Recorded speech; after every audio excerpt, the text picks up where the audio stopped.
Salut tout le monde, aujourd'hui on va voir les 5 plus grands lézards du monde. Et on va commencer tout de suite.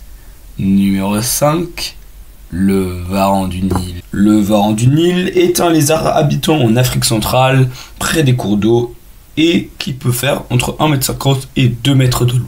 Opportuniste, il se nourrit d'œufs, de crabes, de mollusques, de poissons, de grenouilles, d'oiseaux, de charognes, d'à peu près tout ce qu'il trouve quoi.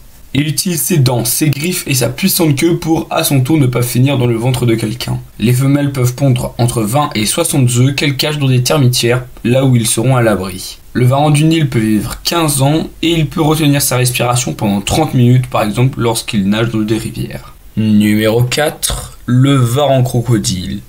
Aussi appelé varan salvatori ou alors varan papou, vit dans les mangroves et les marécages du sud de la Nouvelle-Guinée.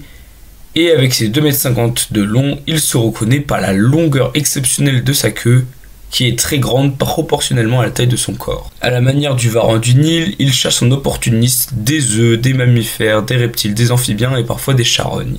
De octobre à janvier, la femelle peut déposer entre 4 et 12 œufs dans un trou qu'elle a creusé dans la terre. Arboricole, il possède des dents orientées vers l'arrière qui lui permettent d'agripper rapidement des proies. Numéro 3, le varan perenti. Long de 2,50 m, ce varan aime se traîner dans les régions arides d'Australie, du Nord, d'Australie occidentale et du Queensland. Diurne et solitaire, il chasse en embuscade des petits mammifères, des serpents, des reptiles, des insectes, mais se nourrit aussi parfois de charognes. Les adultes sont presque invulnérables avec une énorme puissance, des griffes acérées et une mâchoire extrêmement puissante, mais les petits peuvent encore se faire détruire par des serpents, des oiseaux de proie ou des dingos. Numéro 2, le varan malais. Aussi appelé dragon noir, ce varan peut faire jusqu'à 3,20 m de long et peser 60 kg. Il vit dans les forêts tropicales et les marécages de l'Asie du Sud-Est, où il peut retenir sa respiration pendant 30 minutes lorsqu'il est sous l'eau.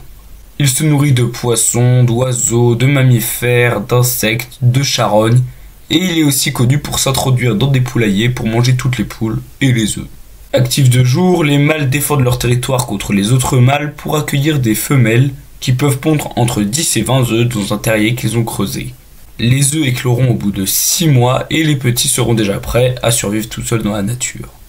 Et le numéro 1, vous le savez bien, il s'agit du dragon de Komodo.